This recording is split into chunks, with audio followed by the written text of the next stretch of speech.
My name is Tanya Ina Dinere. The date is Thursday, the 13th of April 2017, and today I'm joined by Loraine Leeson at the University of Westminster as part of the GLC Story Project. Loraine, could you please spell out your full name and then tell me a little bit about your background, please? Loraine. What sort of background do you want? Where were you born and where did you grow up? Okay, I was born in West London. I was born in Middlesex Hospital, actually, in central London. Grew up in West London. Really didn't like it.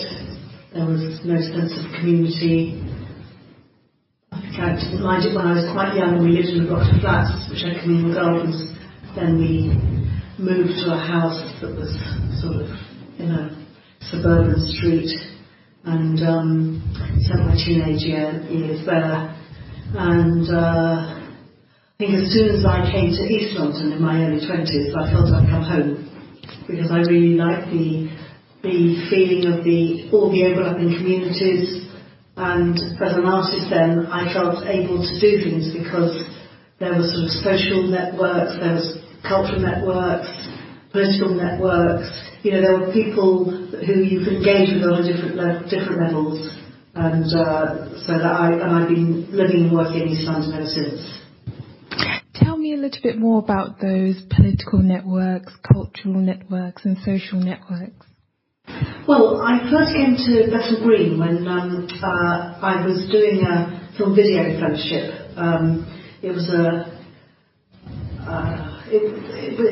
started life as a student. I studied fine art through photography, film and video, and so on this fellowship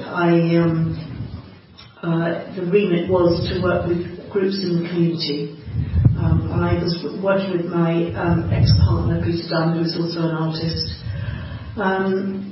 and so basically we were told to go and borrow the equipment from various places and set up the network and set up the groups ourselves. But it just seemed that it was so easy to do that compared to when I had actually tried to work in my hometown in Ruislip and done a project there, but felt that there weren't so many sort of groups and organisations, there wasn't so much activity. So we ran a number of workshops, and then out of that, the Bethnal Green Hospital went into occupation, and a member of the Trades Council, his name is Dan Jones, came and asked Peter and I if we would run one of our workshops in the hospital and make it one of our workshops. What they really wanted was a campaign videotape, so that was my sort of introduction to be able to be working what felt like in a meaningful way outside of art institutions. As a student, I didn't want to do what I saw my sort of teachers doing, which was to just do my own work and sell it in the gallery. I didn't want to work the gallery going public. I wanted it to be for a wider public, but I also wanted it to make a difference. So I've been looking for ways to do this. I met Peter there, and together we made some attempts to do this work outside of institutions, but it wasn't until we went to Bethnal Green and started that work with the Bethnal Green campaign that actually we found a way of doing things that seemed to make sense. You mentioned that you wanted to make a difference. When you were working in Bethnal Green, did you have any particular intentions or goals? Well, for the workshops, that was simply to run the workshops. But in terms of the Bethnal Green Hospital campaign, the intentions and goals of that of the campaign, because we'd been trained as artists and we knew our history of art, we also knew we were aware of how powerful art can be and how it is very good at conferring power and authority. If you only look at sort of 18th century paintings of landowners standing in front of their stately home, you see how art has been used to, and you look back on a whole load of portrait paintings, how art is used to give people a sense of dignity, authority. Well, we thought, well, if it's been used in the past for powerful people, why can't we use it for people who we think are important? So we knew there was a power that art has that perhaps we could bring to something like a campaign. We were also aware that on the left in this country, the tradition has been very much a literary one. That is, if there was a campaign, there would be broadsheets produced, so written material. The imagery hadn't been used so much on the left as on the right, because the advertising at that time, since the late 70s, was really rising at the time. So the right was using visual imagery very powerfully, but the left wasn't. And we thought, well, there is something we can bring to this that isn't being done at the moment. So perhaps that's our aim, is to bring the power of art to something that we believe is an important cause. And what was the response to that use of visual imagery? Well, let's say it was in stages. So the first thing was we were invited to do a video. I should say all this work is actually going to be on at the ICA next month. There's an exhibition in the ICA reading room documenting all this, all the work, the health work we did in the 70s. And I've just seen the tape, I've just seen the video we did. So we started off doing the video because that's what we've been asked to do, which was a real learning curve in a way, because they asked us to do it as one of our workshops, because that means we were funded to do it. But on the other hand, they needed a very good campaign video. Well, there was a contradiction there, because if you're running workshops, people need to be able to fail. They need to be able to learn. And so how do you put together a participatory workshop with something that needs to produce, a production that needs to be made very quickly and well? And so we came across the issue there of whether participation was a useful method, and decided at that point that it probably wasn't. Now, I've come back to participation in a big way since, but at the time it seemed that it would be better to collaborate directly with the campaign committee. They were the people who really knew the issues. We knew how to represent them, and together we could probably do that much more efficiently. So it may not be the best place to hold a workshop. Anyway, we managed the videotape, and we edited out all the camera shake and whatever that happened in the workshop. And we produced, a campaign video. But it was because we were just there and we were around the campaign, we were out on all the marches, we were documenting what went on, that we then sort of just became part of it. And so the next thing was the committee asked us if we would make some posters. Now we had all our photographs, and so we made some posters. We combined the images. I don't know why we arrived at photo montage really. It was a practical thing to do. We had a very small dark room in the basement of our short life house. Going to some very small photos, so it may have been that. But also we were aware of the work of artists such as John Hartfield, who had worked very successfully in the 30s and 40s. Obviously, he worked around the issues of the Nazis and capitalism. He worked much more in a journalistic tradition than we did, but nevertheless, we were influenced by that work. And we also had looked around to see what other artists were working for social change, any historical precedents, and we came up with the Russian constructivists. So we were quite influenced by people like Rodchenko, Eisenstein, artists. Well, it was an era when art and culture was seen as very much part of the struggle. And so that was quite important to us. And actually, if you see any of the posters, you'll notice the influence of the Russian revolutionary artists. So we did the posters, and that was a good experience. The committee paid for the printing, we just put them together. And then we noticed that people didn't really understand why the hospital was in occupation or what that meant. I'm going to so you might need to cut this out, because I'm just going to say to you, we can cut this later if you want, is that I will carry on to talk about the whole history of work until you stop me. So at the moment I'm still in the late 70s, but I'll carry on. So we noticed that people didn't really recognise why hospitals in occupation and what an occupation was. What it means is that it was the first wave of cuts in the National Health Service under a Labour government, and they were cutting small community hospitals, and they were bringing all the resources together into the big teaching hospitals. But there was a lot of argument for why community hospitals are a good idea. In fact, recently it has been in the press, and we have politicians saying what a good idea it would be to have small community hospitals and take some of the pressure off the big hospitals. Don't mind. I think most people who worked in the hospital realised it was a very good idea to keep it, but it was a rationalisation process. So what happened is, in cutting the hospital, the administrators left. But legally, it turns out that if there are still patients in the hospital, and then the staff there have a responsibility to look after them, and if GPs keep referring patients and ambulance drivers keep bringing the patients and people keep arriving for care at the hospital, then they have to be treated. So if you have all the health workers in the area on your side, the administrators leave and the hospital just keeps working.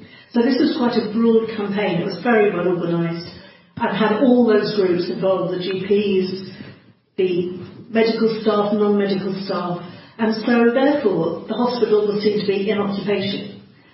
But that wasn't obvious. I mean, that's quite a complicated thing to know. So we thought, well, what we can do is produce an exhibition. So some very simple visual panels we can put in the hospital foyer, so that when people come in, they'll understand, what it is, what's going on. So we used all those photographs we've gathered in the process of doing the other work and on the marches and everything else, and we produced a series of exhibition panels, and they went in the hospital foyer. Interestingly, at that time, there was sort of interest in the art world in political work. When I say the art world, I don't mean mainstream art world, but there was factions in the art world there were some interesting political artists working. And an art critic, Roger Cork, was curating at that time an exhibition for the Serpentine Gallery, so quite a mainstream gallery, called Art for Who, and questioning about who art's for. And he asked us if we would show the Bethnal Green work in the gallery. And we felt really rather worried about that, because we thought, it's taken us all the time to get out of the art institutions. It doesn't feel right to then show the work there. So we weren't sure, so we took the proposals to the hospital committee, who were absolutely adamant that we show the work there. They said, because it will just widen our audience, people will understand what's happening and what's going on. So I could see that point, and actually it was very useful to do that, and I have had no qualms about showing in galleries ever since, because in a way the work isn't produced for the gallery, hardly ever produced for a gallery, and so therefore showing documentation of that work in the gallery isn't an issue. It's also the case that galleries are where people go to see what's going on in the arts, and so if all this work is absent, then nobody knows it's happening. So I think it's important to keep a foot in the art world and to let the art world know that there is another sort of way of working. And Peter and I carried on writing for art journals and making this point whenever we could, because we believed what we were doing was art. We could see a history of where it had come from. We felt it was the next step for the art world, really to be engaging more directly with the public. If you think about it, the way art is in society at the moment, it's seen as an individualistic activity to produce objects that are saleable on the art market. Well, that's simply capitalism. We looked at our art history and realised that it was for less than 500 years in the West that artists have been doing this, working as individuals to make saleable commodities. only look back to the Italian Renaissance, and artists were working in team and producing work on the streets in the form of murals and sculptures. Even though it's the church and state, it was still a completely different way of working, and the artists, were training up younger artists in their studios. And so we just thought, we shouldn't worry too much about the fact that there's most of the art world is going down that route. Because if you look at the history of art in the world, across the world, then art has always been produced with people about things that matter to them to construct meaning and to consolidate and celebrate meaning.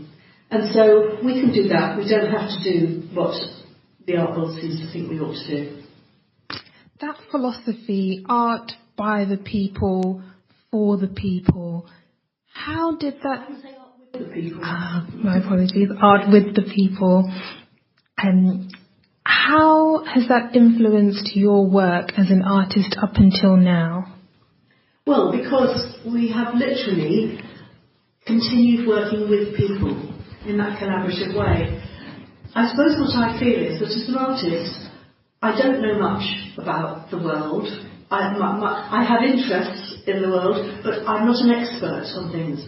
Working with that hospital campaign, we were working with people who were experts in their field. They knew about the health issues. So it seems to me that if I work with people who really know stuff, I can help their voice get into the public domain in a way that it is it's visible, it's valued, and it helps create meaning in a wider society. So I continue to work in a collaborative way, even when large groups of people are involved. Because when I said I came back to participation, I've actually learned how to work with people in larger groups where it is still collaborative. So when I say collaborative, it isn't about me taking something for participants to do or just to express something. I am working with others, even if those are very young children, because of their expertise. So when I did, for example, in the turn of the millennium, I did a 10-year project with children aged 7 to 11, inventing a new planet in cyberspace. And there were over 1,000 children. I was interested in the way the technology would actually, whether through the technology you could work with much larger groups of people and still something meaningful would come out. And I just thought, well, if we are all working on a new society, well, what will it be? And the only way I can find out is to create a situation, a digital setup in this case, where the children input their ideas, which they did in a visual as much as a textual way, and that will all combine to create a new planet in cyberspace, a new world. And also, at that point in the 90s, the end of the 90s, I felt politics had changed a lot, because in the 70s and 80s, it was like you knew which side you were on. You were either with them or against them. A lot of us felt that if we only worked together, we could change the world. And then I think after Thatcher, politics became a lot more individualised, and politics became more single issue. So in that situation where it was, we weren't working with a groundswell as we had been in the 70s and 80s, and it also wasn't appropriate to work in that way. I had to find other ways of doing it. And I think I thought at that moment, I'll work with younger generations to tell them they can change the world. So when they grow older, they will know that they can. So the project in Volco stood for a virtual online cooperative environment, kind of Volco, was about letting children know that they could change the world. Brilliant. And you mentioned about the political climate in the late 70s and early 80s. Can you tell me about when and how you became politicised? Yes, that's interesting. I always, even as a young child, I had a concept of fairness. So I always felt quite strongly about things in terms of being fair and equal. And I think then, just through working with people who I saw were working for the good, working to with an interest in people's health rather than saving money. You know, it just seemed to make sense to me. I mean, it seemed rational to me that it's better to work for a better society than it is to make money. I mean, working as an artist, there weren't huge expectations of making a lot of money anyway, especially if I wasn't going to be selling work in galleries. So it just made sense, and I suppose the more I worked with people who really understood what they were doing, the more I understood the politics and where it came from and sympathised with it. So, yeah, I don't know if that explains it. How did that lead up to your involvement with the GLC? Yes, I might explain another project before I get on to the GLC, because what happened through doing the work I've described at Bethel Green Hospital, we then did another project where the Trades Councils had some money left over from that campaign, and interestingly, instead of spending it on broadsheets or whatever, they asked us as artists to work with them on how best to communicate some other issues, the wider issues about what the cuts were doing to people. That they set up a steering group, which was a really interesting way of working, because that really was about how we all share our expertise. That's where I learned that. In fact, I've learned almost everything I've learned from activists, and not from the art world. So at the end of that's called the East London Health Project, and we produced a series of posters then on different health issues. At the beginning of the 80s, 1979, Margaret Thatcher came into power, and one of the things that she did, her government did, was to recognise the area around the London docks. The docks weren't being used so heavily because of containerisation, and they were docking further down river. So there was quite a lot of land that was empty and had corrugated iron around it. Some of the warehouses were being used as workshops rather than warehouses, so things were changing. And the areas, this very big area in the London docks, obviously this is how London became great, through its trade around the docks.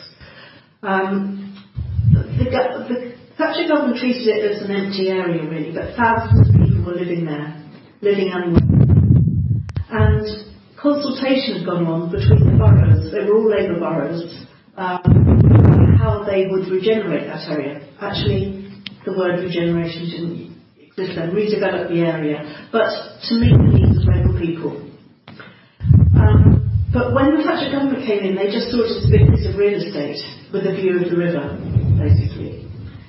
And so because they'd been working with the Trades Council and they saw what we could do, they came to us and said, could we do a poster about it?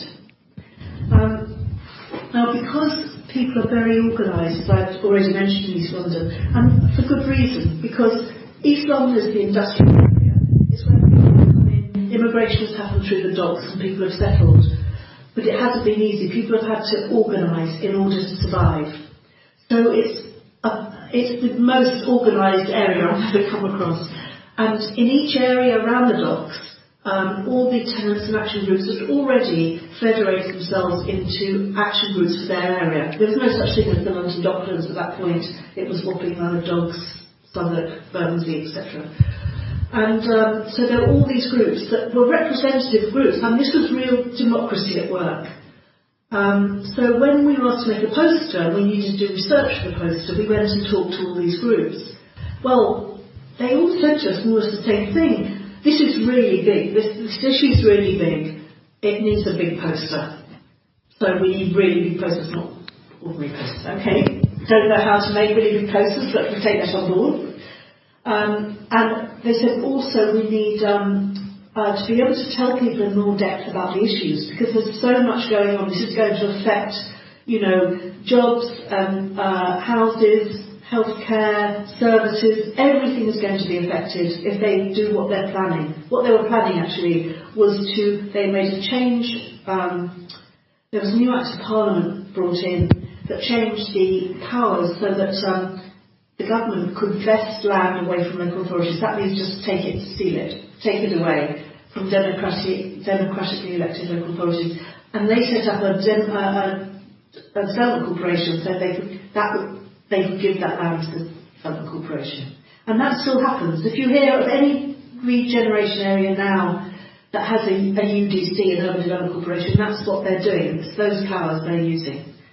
Anyway, so that everyone knew who lived there how big these issues were. Important political issues, not just about, it was about the lives of people living there, but you know, the background to it were these huge political changes. So they said we need to tell people in more depth about what's happening. We also need help with our individual campaigns, because they were all doing their own, you know, in each area where things were happening, they were all having their own campaigns. They said we need help with graphics and posters and visual material, and also we need a photographic record of what's going on.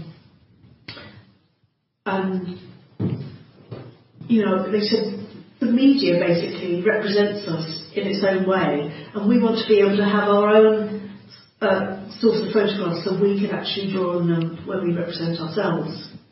So we came up with a 4-point plan of big posters, which turned into what's now called photo murals, travelling exhibitions, which were sort of laminated and went on screens. This took 10 years, this process, so this wasn't quick. We didn't have any money to start with. Graphics work and a photo archive. And then basically, when in trying to get this going, we went to the Tower Hamlets Arts Committee, a very good, interesting arts committee, which had representatives of local people on it from tenants groups, etc.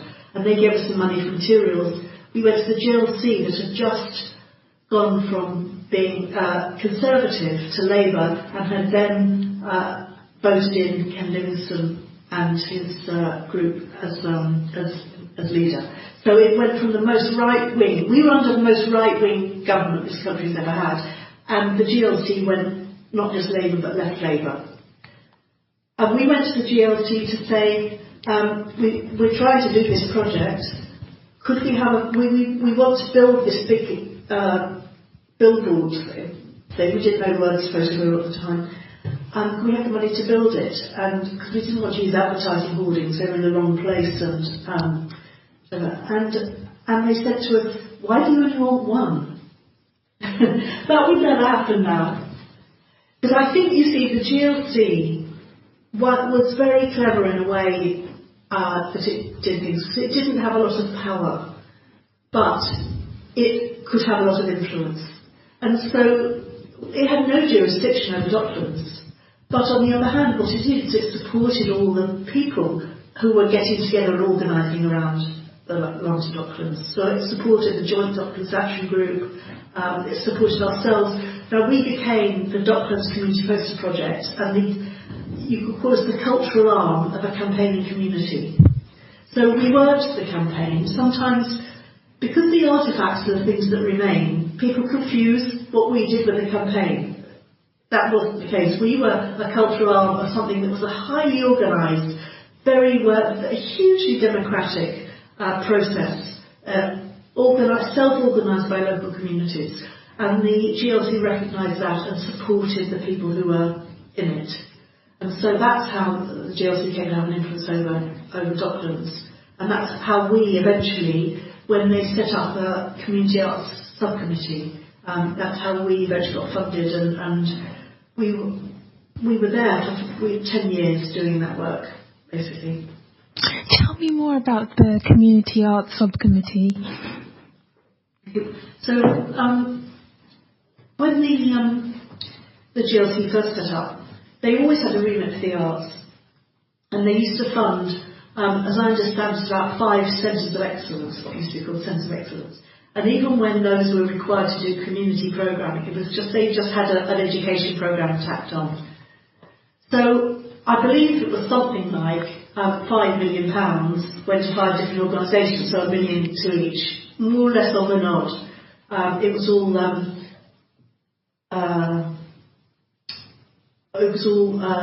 by a citizen called Lord Burkitt. So there was hardly any committee discussion about any of this. Well, I'm not going into what the GLC did with everything else, because you'll probably interview other people, but in the arts, what they did is that they took some of that £5 million to put into other committees. So they set up a community arts subcommittee, an ethnic arts committee, and I think some of it went through the women's committee as well. And so the community arts subcommittee was a proper legal committee of the council, and they invited. It was the advisor. It was chaired by Tony Banks, who was brilliant, a brilliant politician, very astute. I think he'd worked in the media industry, television.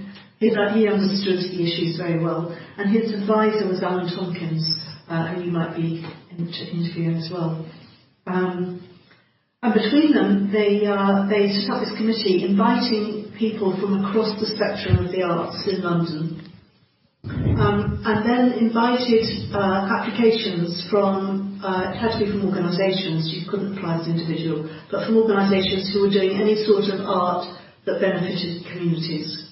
Then the committee would visit all the shortlist and really spend some time with them and try and understand what they were doing. So although there was an application form, I have to say the funding was completely different to what it is now, in the sense that it was rigorous, but it wasn't about box ticking. You know, you had to be wanting to make a difference to a community, or some communities. You had to be, your work as an artist had to have a social value. Basically, the value of it was ascertained by the people who visited. So we all went, and and it was quite common then. Even the Arts Council used to have peer assessment boards of artist assessors.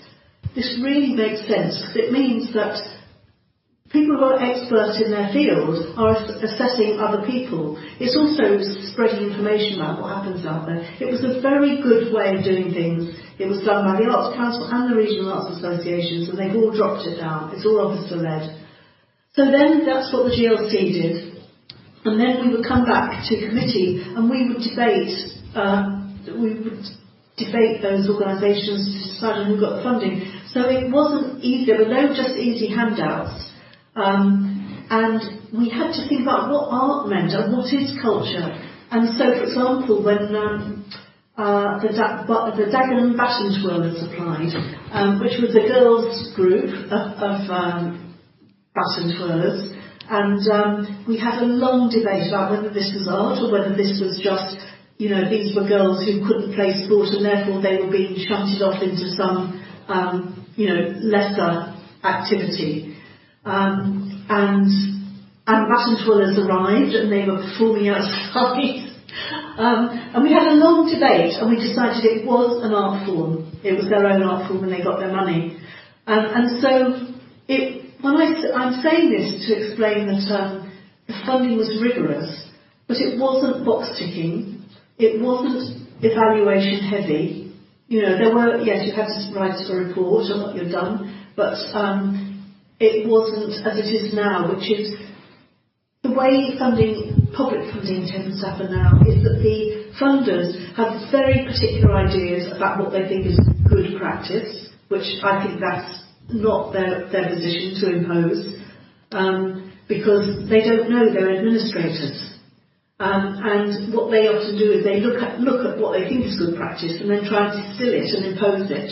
So I have a situation where I've been wanting to make an application to, say, the Arts Council, and they wanted to do these certain things. I said, no, I can't do that. And somebody said, but that came from the way you used to work. And I said, well, that's fine for that project, but I might do 3 projects in 3 different ways. So you can't just impose a way, you know, a process on me. And even where the Arts Council say, oh, we just have grants for the arts and it's for everybody, it isn't, because if you look at what the questions are and how you are required to write answers for all, you know, about 8,000 words with particular answers for all these questions, then it actually guides your project into something that they've already decided.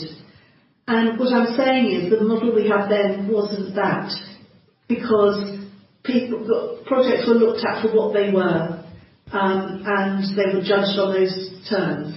And so it was critiqued, they were debated, but it wasn't just all about whether you do what the funder says and then tick boxes to say that that's happened. If it didn't work well, they wouldn't get funded again. And what happened over that period is that there was a resurgence of the arts in London. It was the most fantastic time to be in London. There were festivals everywhere. There was community print shops, community video, community photography projects. It wasn't just about taking arts to the people, which I think a lot of arts institutions are always seeing about. Even now, arts policy is very much giving access to the arts to people. This wasn't about access, this was about involving people in the arts, because creative expression is a human right and should be a human right. In fact, I know that it's built into the Constitution for South Africa, that creative expression is one of your human rights that comes not that far down the list after a right to shelter and enough food and the rest of it. So that's why it was such an amazing time for the arts. Can you tell me about any memorable moments from those marches and festivals at that time? Well, I suppose the memorable thing from my own project, because we didn't just do the activities I told you about, and I should say it wasn't just me, myself and Peter. There was 12 people. There were 6 people employed in the organisation, doing different roles. But I think the most exciting one probably was the People's Armadas to Parliament, and that happened because around Docklands, all the groups would have meetings. They were coordinated by the Joint Docklands Action Group, which I said was funded by the GLC, but it was set up by all those federated groups around the Docklands, who then appointed staff who were themselves planners and organisers, etc., and then formed the committee, the management committee. So the Joint Docklands Action Group was managed by the people of Docklands. And one of their tasks was to just go around. There'd be meetings held in all the different areas, and they would go around coordinating these and holding these meetings, and we would go to all the meetings as well.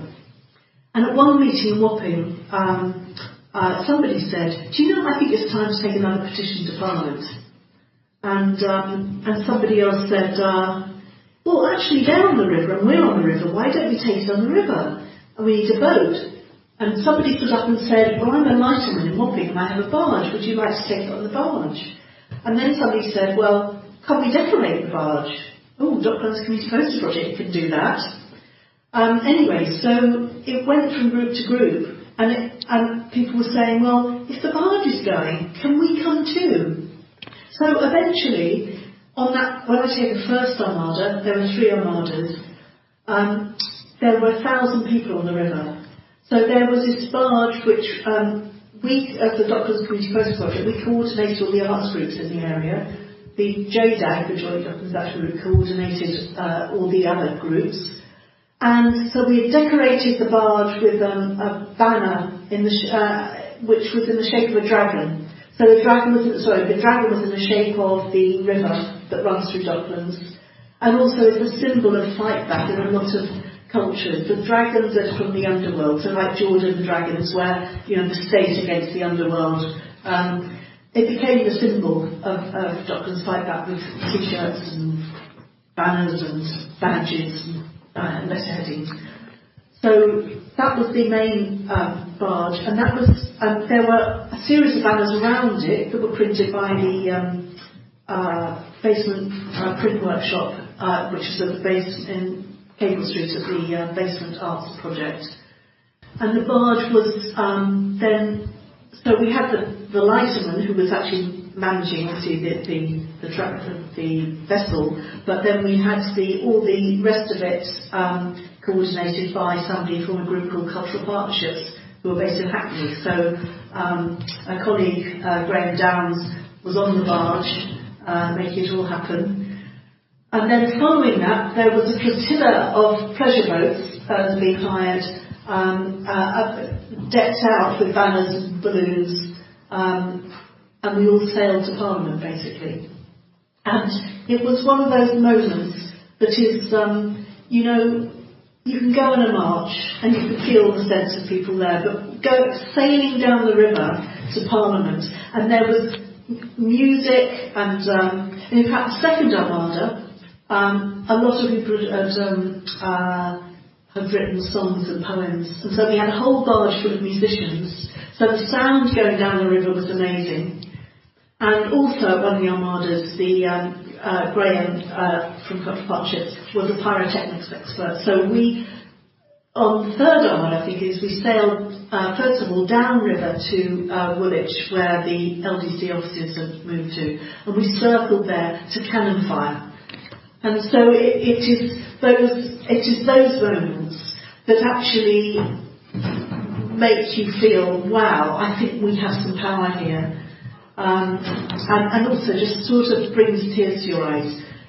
You know, when you think about the sort of protest where you're sort of holding up a placard in the rain, the trouble with that, and this is what the Docklands communities learned very, very early on, is that you're giving all the power to the people who you're seeing in authority. You're in opposition, you're still seeing them as the power givers. When you start taking back the power, that's when you're really strong. And in fact, that's represented in the images of the photo murals that we made. As we made them, we just responded to what was happening. And then what we did is each time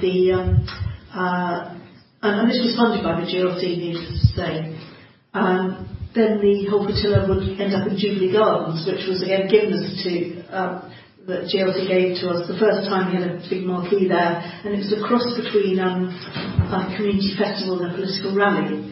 And the reason it was like a political rally is that the strategy of the campaigners was, you know, these issues were really big. So the selling of the land was at a government level, and you couldn't change that except with the change of government.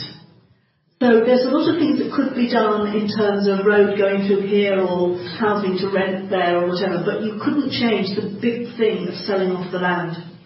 And so a lot of energy went into convincing Labour politicians that when the Labour Party came in, which we felt they would do at the next election, that they would on day one start to implement plans that were, you know, in line with what the communities have been campaigning for. Because obviously they needn't. We've seen Labour governments who just carry on Tory policy, so nobody was, you know, nobody had that much trust that they wouldn't do that. So at each of these events, there would be a political rally in which the Labour politicians would have to stand up and say what they would do from day one of getting into power. And then what we did, the Docklands Community Poster Project, we also made these people's charters for Docklands. So the joint Docklands Action Group coordinated for everyone the key points, and then we made them into an A3 poster mounted on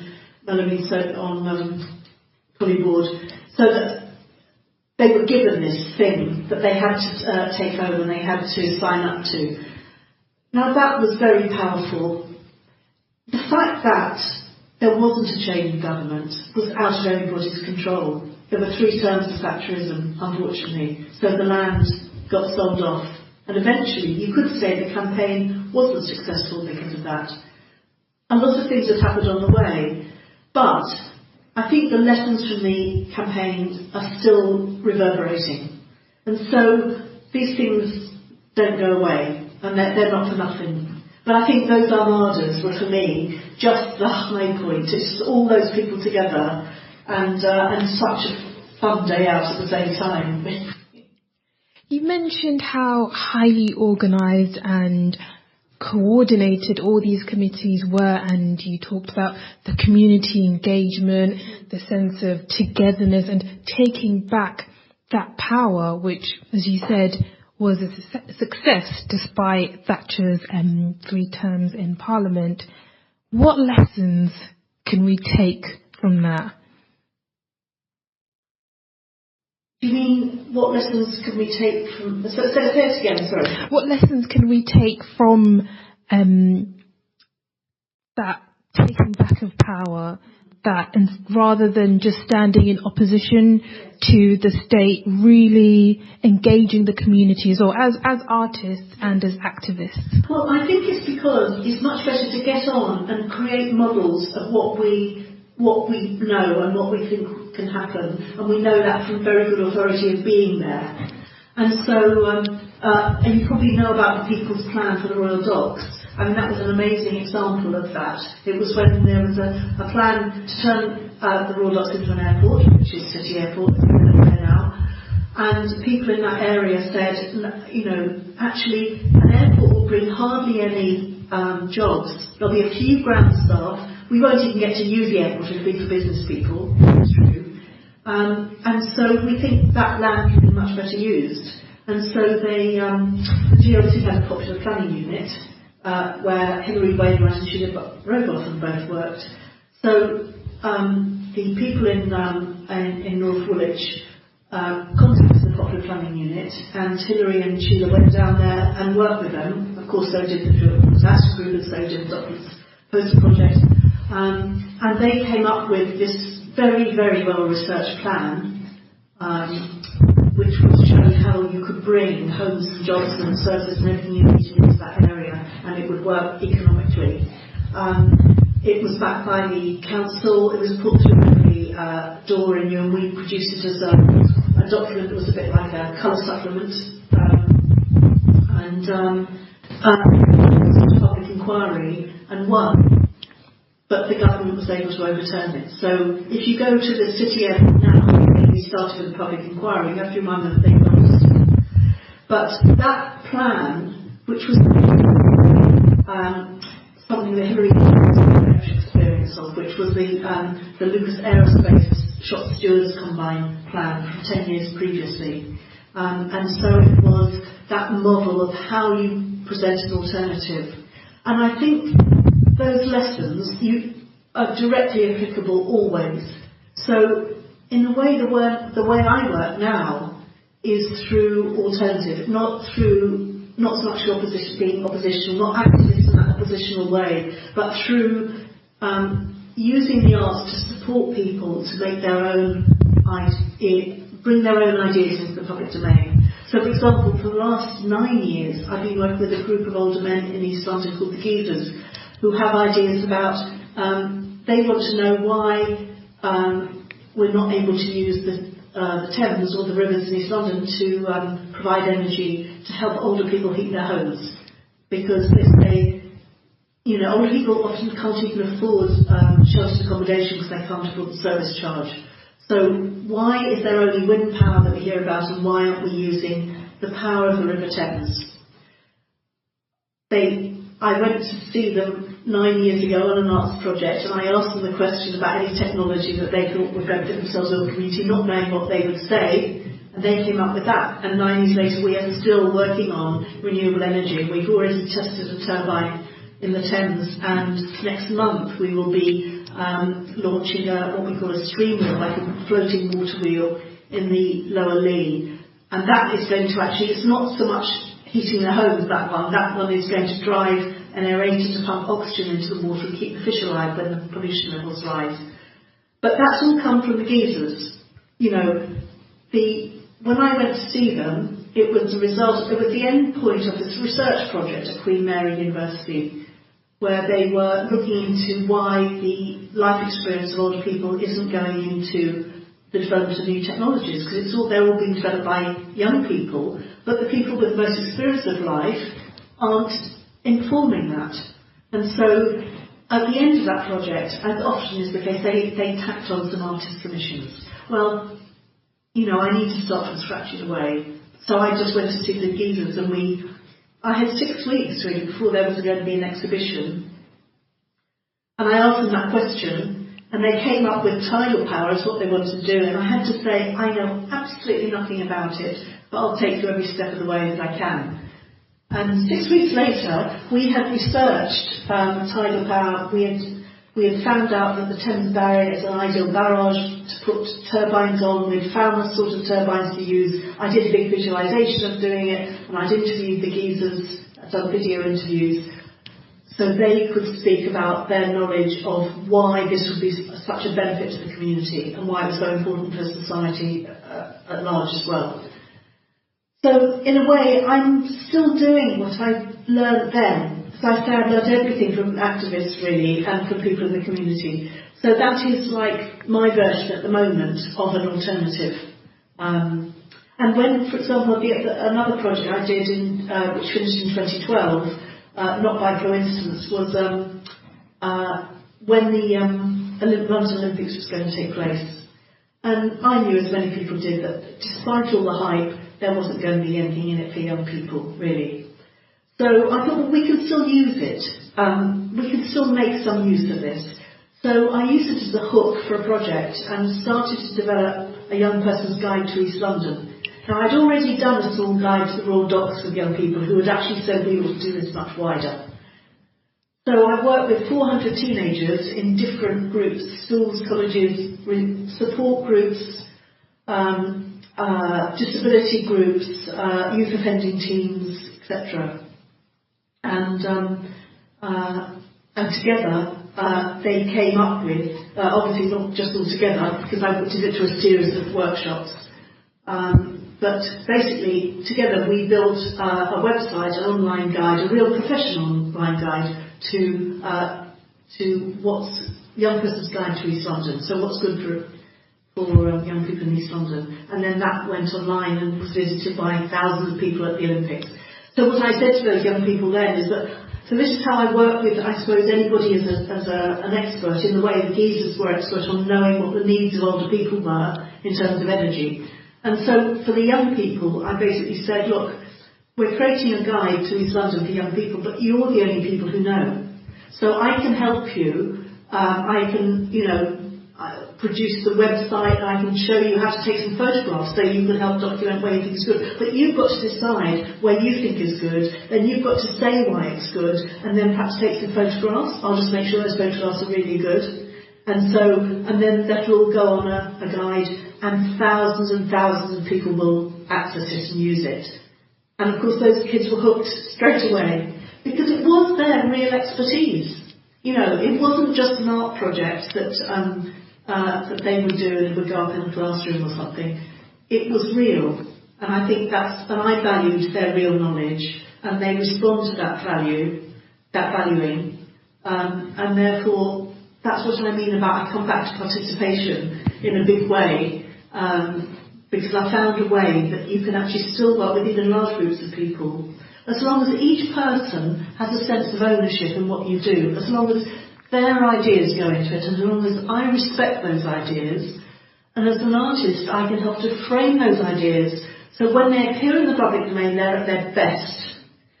So if a child isn't very good at drawing, I'm not going to put their drawing to represent something, but their imagination is fantastic.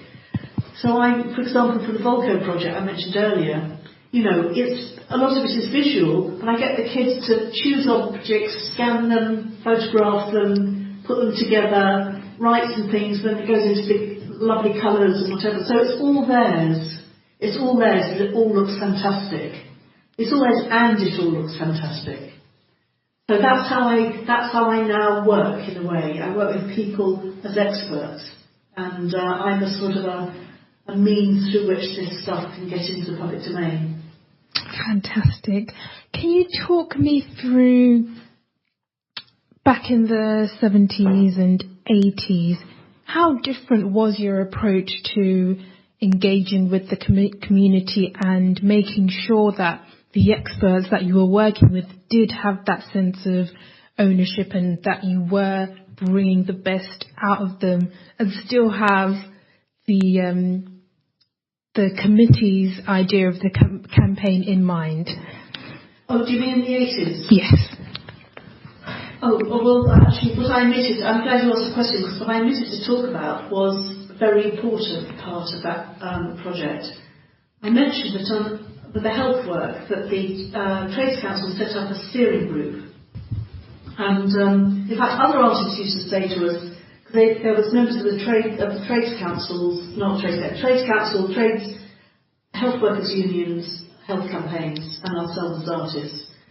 And other artists used to say to us, isn't that like design by committee? You know, and the lowest common denominator, and does it mean you can't make good decisions as artists? In fact, it was opposite. It was really stimulating because everybody was sharing their expertise, but they weren't trying to tread on each other's toes. So the trade unionists weren't saying, I think that poster you ought to move that a bit further ago or use a different colour. They weren't telling us about colours, and we weren't telling them about the issues. They would look at the images we produced and talk about what it meant. Is this saying the right thing? And what, if not, what does it need to say? So when we came to set up the Docklands Community Poster Project, we took that model and we immediately set up a steering group from all those groups I told you about that represented the different areas of Docklands. And they actually met. They came together, which was a great accolade for us, because they came together to begin with once a month to talk about what was needed, what needed to be communicated about Docklands and how we should do it. And so we talked about the photo murals, where they should be cited, what the content should be, you know, what they're about. So the first sequence, and I say sequence because they've changed over time. They're like a bit like slow motion animation. Because, okay, I could describe that a bit more. We built these, we didn't use advertising hoardings, we built these structures, and each structure had 18 panels, 3 down, 6 across, because we had to work out how to do these big images. You couldn't just print them, because there wasn't that sort of printing then, you couldn't just do a one-off. So we did them photographically, so we did the artwork, sort of about A1, AO. That was photographed in 18 sections. Each section was blown up photographically into a black and white photograph, 3 foot by 4 foot. I don't know what it is in centimetres. Pasted onto a wooden backing board, hand coloured, because we couldn't do it in colour. There was no colour printing at that time really that would work. And then sealed with yacht varnish, and then taken up ladders and screwed into the backing board of the photo mural. And then together that made up the whole image. But because we had to take them down bit by bit, and then the GLC funded us, we built 8 different photomural sites. We had 6 in operation at any one time, but some were temporary. And so we decided, well, we can take these down, and so you have an image of the next coming through. And we became quite creative about that. So it was a little bit like a very slow motion animation process. So going back to the steering group, we would talk about what that sequence should be. So the first one was started with a question of what's going on behind our backs, which is what everyone was asking. And then it moved from that into something that somebody said at a public meeting on Docklands.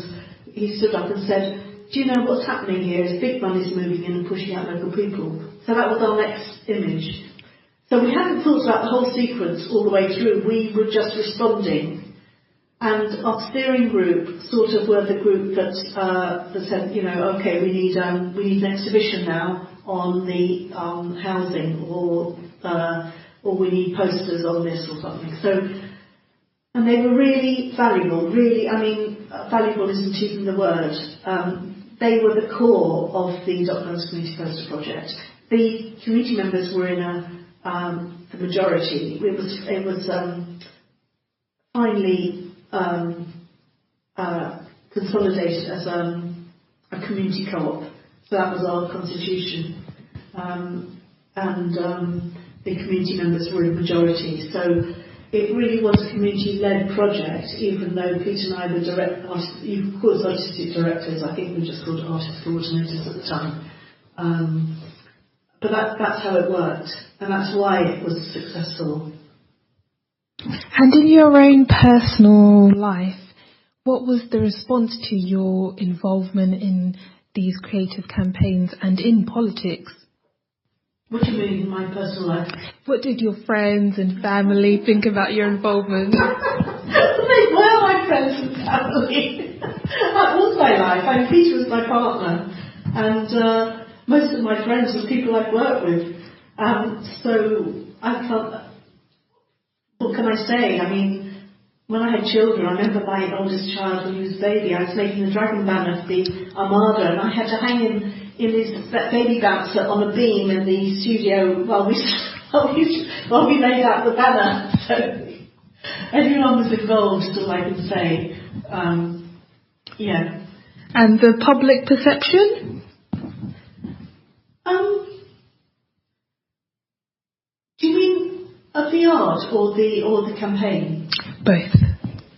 I think in terms of the art, there was still interest at the time in political sort of work, but we were very, very much outside of the art world. We're becoming more and more outside of the art world. In fact, we went to, you may know the Whitechapel Gallery. We went to the director of the Whitechapel Gallery at the time to say, at the end of this period, to say, could we bring all the work together? Because it would be great to show it somewhere like East London. Whitechapel actually was built with a remit to serve the people of East London. And he said, I don't think you can show that sort of work in a gallery. You'll have to show it outside. We said, we already do show it outside. But, it just wasn't going to go in a gallery. In fact, it has been shown more since. It was shown in, I think in the 90s, it started to be regarded as a historical document. And we showed it in Barcelona, we showed it in Madrid last year, and now there's some people at University of Western Scotland have put in a bid to show it in Edinburgh and London in the next couple of years. So people have come back to it. We had to accept that after the 80s, that in a way we had to carry on even though the art world wasn't interested. But now people are interested. There's a thing called socially engaged art practice now, and although the thing is, this work was never actually, because it never was really part of the art world, it's still largely overlooked, even though I think people who know about anything about history see it as a precursor to a lot of things going on. But like yourself, there's a young generation that don't know that a lot of this stuff took place. But that's the reason I wrote that book. That actually joins up the dots. And I think there are other people who are interested now in pulling together the knowledge of the different generations and see what the lessons are. And I teach art and social practice, and for me, what I'm doing is passing on the lessons in a way, which is what my book is about as well. Because I don't want young people now to have to reinvent the wheel, and they can do something different, because obviously times are different. But there are lessons that are also useful, even if you want to change them. So that's why I'm interested in bringing the work now into the public domain again, or other people are, and I'm interested in passing on that information. Could you explain what socially engaged art practice is, please? Well, to be honest, it really just means anybody who's working with people. But in practice, there is some work that is very much in the same ilk as what we were doing. There's quite a lot of institution-led, because it's become quite fashionable now, and so there's a lot of institutions who now want their own sort of social practice. So money comes through commissioning, and that means, and a lot of artists at biennials get asked, do this, are invited to do this sort of work. So you have to be a bit careful, because it can mean, because it does really mean any art that works with people, but some of this work might be quite meaningless in terms of any wider social remit. Getting people to do things, for artistic reasons, well, it's fine, but it isn't what I do. I'm interested in artists in need of social change. So social change is my aim, not creating artwork. So there is a wide spectrum of different sorts of art, either for social change or for the art world, really. But I think what was quite useful to me is that there is a writer on this area called Grant Kester. He's very good, and He's in America, but he's researched worldwide. This would work worldwide quite well. And when I read his last book, which was called The One and the Many, he's looking at this sort of work as a global phenomenon. And I think when I looked at the fact that I really felt strongly in the 70s and 80s that this, as I mentioned, this is one of the ways that art is going, or was going. But I was then quite shocked in a way when the 90s came and there was a real backlash in the art world. I mean, we had the young British artists. It was the equivalent of what happened with activism, if you see what I mean. So it was right back into the gallery and no interest whatsoever. And all that sort of work was called community arts that people wrote off as sort of bad murals or whatever. So I was quite despondent that happened, although we just carried on. But it seemed to happen in the States as well. So that meant that it seemed quite widespread. But then what happened is that when I read Grant's book and I recognised a bit more about what was going on in the rest of the world, that actually it had carried on. It was just that we had Thatcher, the States had Reagan, and we both had right-wing backlashes, but not the whole world. And so there are artists globally who are doing work that is with communities, sometimes for very little money, just doing it really for its own sake. And it's very, very, energising to see that that's happening. So I think we were right. I think there was a movement amongst artists that this is where art needed to go. Obviously there's different sorts of art. I don't mind some art for galleries. I like art. But I think there is a whole area of art which is much more concerned with engagement and less concerned with the art market. And I think that's very encouraging. And that's why I've now set up a new MA, so I can teach some of that. Yes, I think it's positive, potentially very positive.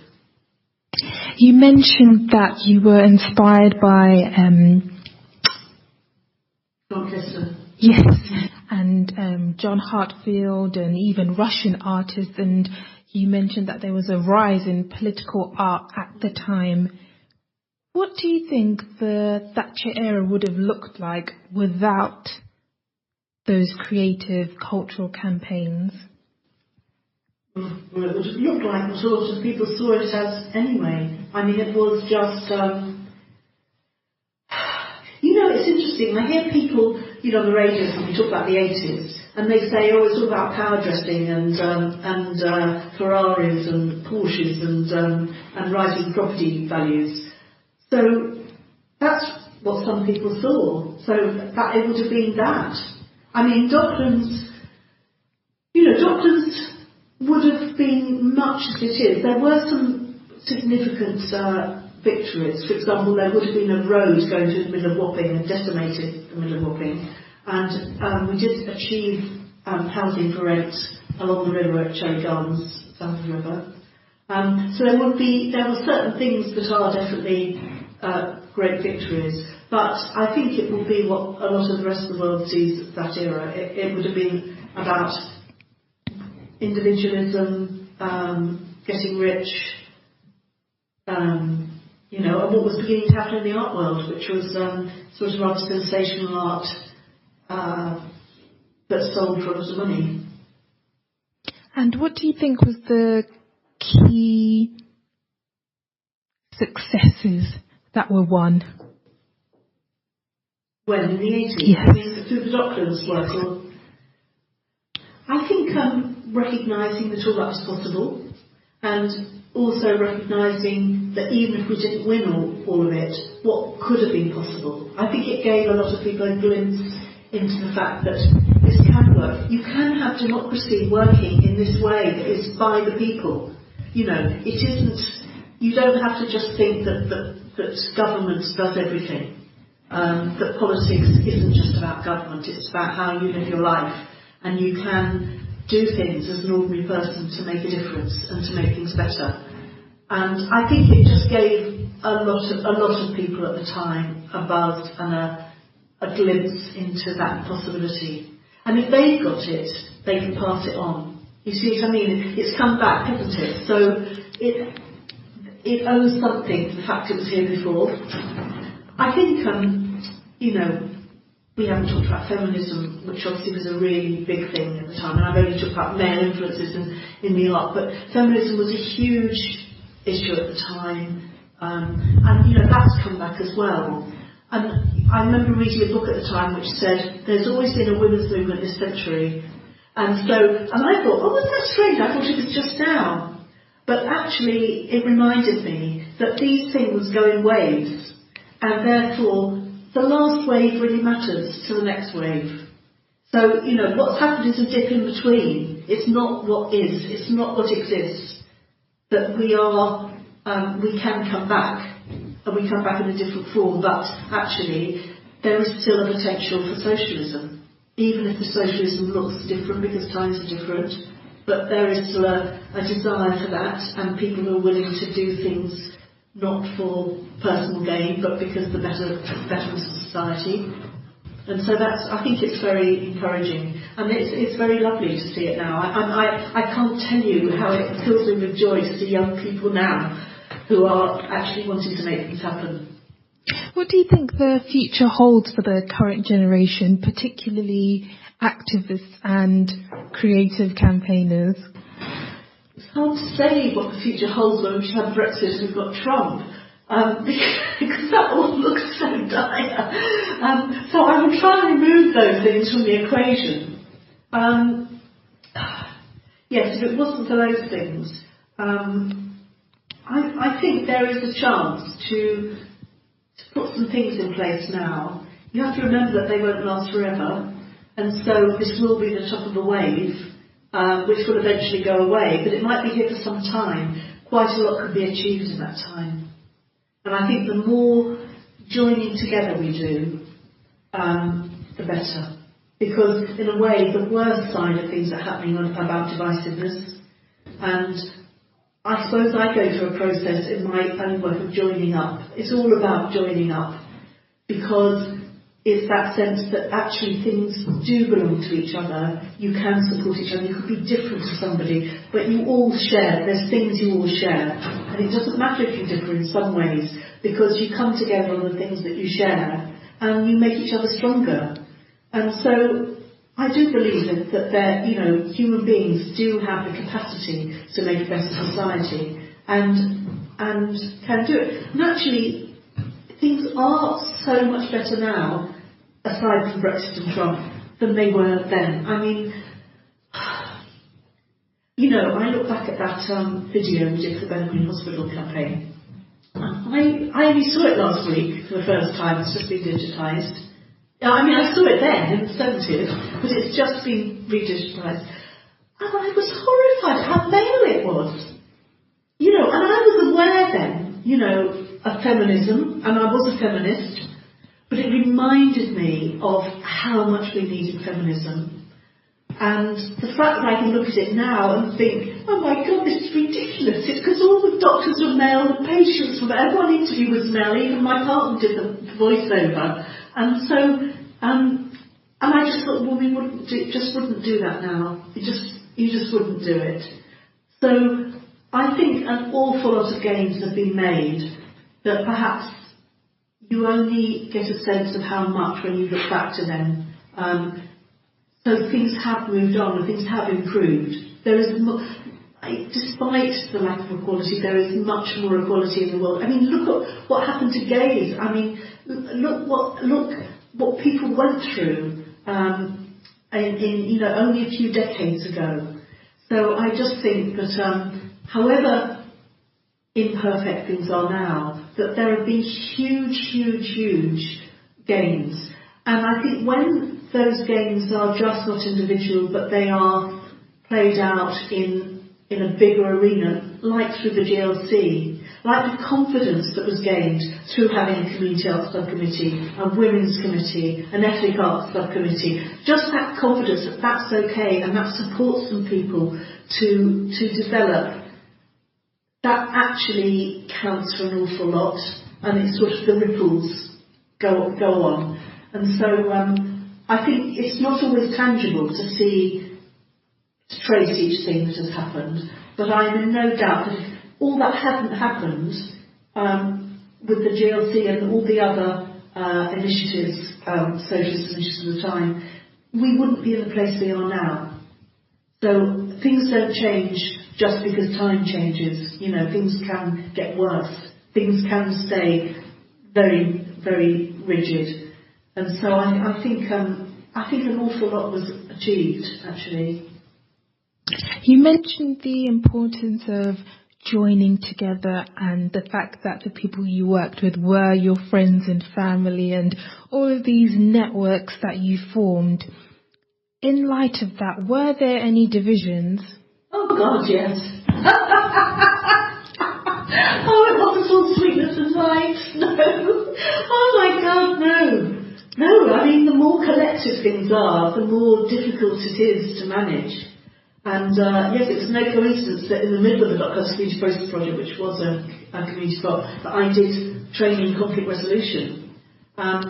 You know, I was also involved in a collective, another collective in East London, which was very torn apart.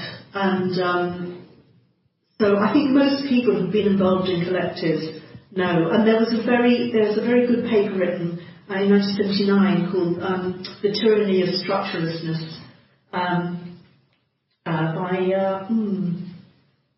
I can probably remember who it is. Anyway, I can't remember who it is for now. And that was about that in fact if there's no structure, then people make their way by personal power.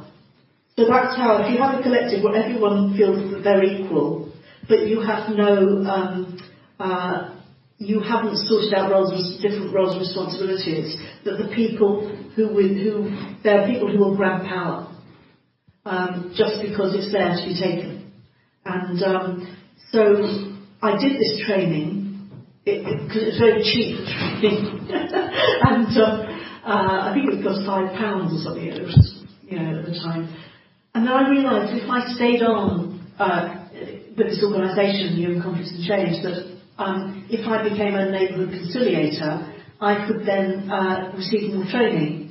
So I did eventually stay for 6 years and worked as in my spare time as a voluntary mediator and conciliator. And those skills are absolutely valuable for me. Not just about where there is actual conflict, but in my work where I'm collaborating with a lot of people. I now have no fear of going into situations where there's a lot of different ideas, because I sort of know that difference is positive. Difference is what makes new things happen. And what you have to do is just be aware of what everyone's needs are. I would always, in collaboration, I'd always try and find out what everyone really wants in a situation. And I remember a trainer, a mediation trainer once said, you know, when you go through the process of mediation and you ask each person what they want and whatever, and she said, if none of it works, all you've got left is creativity. And I thought, well, I could do that bit. And in a way, a lot of my projects are really like that creativity. It's the Volco project, the Planted Cyberspace. So all those 1,000 children who took part, the cyberspace is the safe place where people could come together fairly anonymously, and they could work together. Because I linked up kids here with kids in other places who they didn't know. They just thought they were Vulcans from another settlement. And therefore they didn't dwell on their differences. They dwelt on, because they're all Vulcans, they were really interested in their differences. So in a way, I think the divisions were really part of it. I mean, feminism, you know, now it's delightful to see the research of feminism, and I just sometimes wonder if young feminists know what the feminist movement was like, which was as positive, I mean, you can't say that it wasn't as positive, you know, there's no words to describe how important it was, but, you know, there were so many factions that, you know, there were people whose lives were destroyed by the factionalisation. You know, radical feminists, socialist feminists, you know, which pigeonholes you put in. Are you a lesbian, are you heterosexual? Sometimes being heterosexual felt, you know, a bit like dodgy, that you shouldn't really be there. Or if you had a relationship with a man. But on the other hand, it was all very important. But yes, we had to manage an awful lot of issues, and I think it's good to learn some of those skills to manage them before they come up again. Also, no, I should say the other thing that I learned from it in terms of the roles and responsibilities. So I learned that structure is fine, and I learned that authority is fine. Authority isn't power. So through my training in conflict resolution, that if I did end up as a trainer to organisations in conflict, which was also very useful, that often where there is a conflict, and it's usually comes across as a personal clash, but 10 to 1 you'll find that it's an issue of roles and responsibilities. So if you're very clear about these things from the outset, then there's much less likely to be a problem. So when I set up my current organisation, Space, I had no qualms about setting it up as a regular charity. You know, I'm the artistic director, and there's a board of trustees. And when I've had freelance staff, you know, I manage them and I supervise them and give them appraisals, and because it makes everyone knows where they are. You know, if I work with somebody else, I don't just suddenly feel that I'm on an equal part of them, and I've just come into this organisation and it's just a job to me, to be honest, and then suddenly I can say something, and that person who's been working here for 20 years or something, I can just say, well, I think that's rubbish, and, you know. So it really matters that you actually identify where people are in that structure, and you recognise that it's not about power relations, it's just about making things work efficiently and everyone being where they are and getting what they need from it. You've talked about the importance of those facilitation and mediation skills, and again the structure and roles and responsibilities. What would you say to someone on the street that wants to get involved in activism? Do they have to equip themselves with those skills? What would you say to someone like that? I think first of all you start where you are, and you work for something that you feel passionate about. And I think I don't think you can go to training to be an activist, but I suppose you can just be aware of those issues. So I would, I teach my students something I learned in conflict resolution. It's one of the basic skills. It's called active listening, and it's how you really hear what somebody has to say and how you draw out from somebody what they think, and help. In a way, I suppose, I do it in my projects because I'm trying to draw out people's creativity and find out what they've got to offer, whatever. So it's sort of second nature now, but it isn't second nature to other people. I learnt it, and other people can learn it. So I think active listening is a really basic skill that is very useful to learn. And I think if you're going to work in a collective, it would be really useful to go and do some conflict resolution training. So at least you'll just have you will have a sort of a basis to start from. But I don't think it should stop you. I don't think you should think, well, I'm not ready to be an activist yet because I've not done my training. And what advice would you give to yourself as a young budding artist back in East London? Yeah. About what? About politics.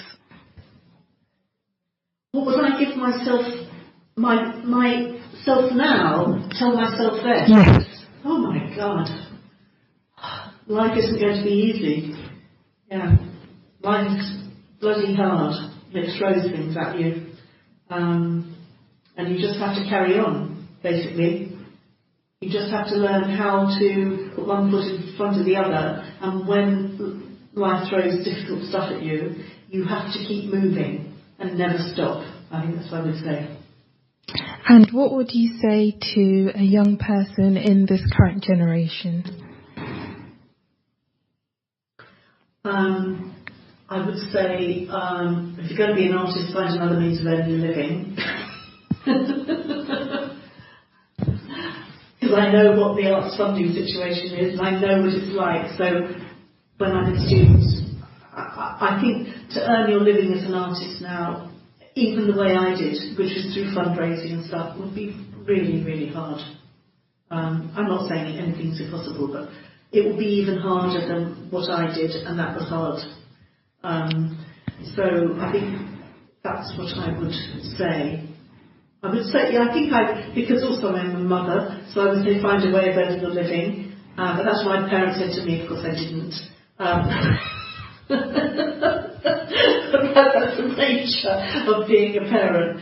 I would also say, follow your heart, do what you have the energy for, don't do what's something because it seems sensible. Because you can see people who've lived their lives doing something sensible and think, oh, at some point I'll do that thing I really want to do. Well, why not do it? I mean, I just think you need to follow. I think you need to go where your energy is. If your heart's not in it, don't do it. And that sort of might sound contradictory to be earning your living, but you can earn your living as long as you're focused on the thing that really matters. You can do other things, and you don't lose your way. Because I think I've learned that when you're on your path, let's say, so you're following your energy, it's a sort of a flow, and it takes you there. It just takes you there. You don't have to try.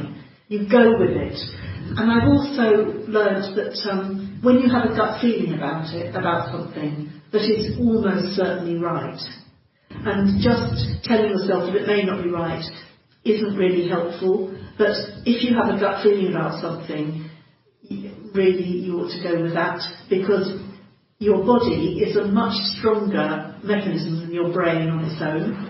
And I think sometimes your whole being can process something, and it gives you a message, and it tells you that you need to do this.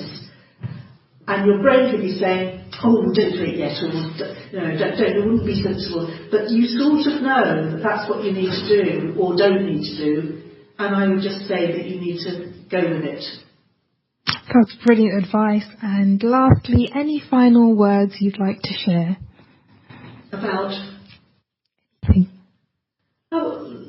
Only that I think it's fantastic that this work is being done about the GLC, and the fact that there are young people now who actually are willing to take the time to look back, to the past, and also take the time to interview us old folks and find out what we've got to say, and feel we have something to say, and want to learn, and take that information and go forward in an informed way. So I feel delighted about the way what I see is happening amongst the younger generation.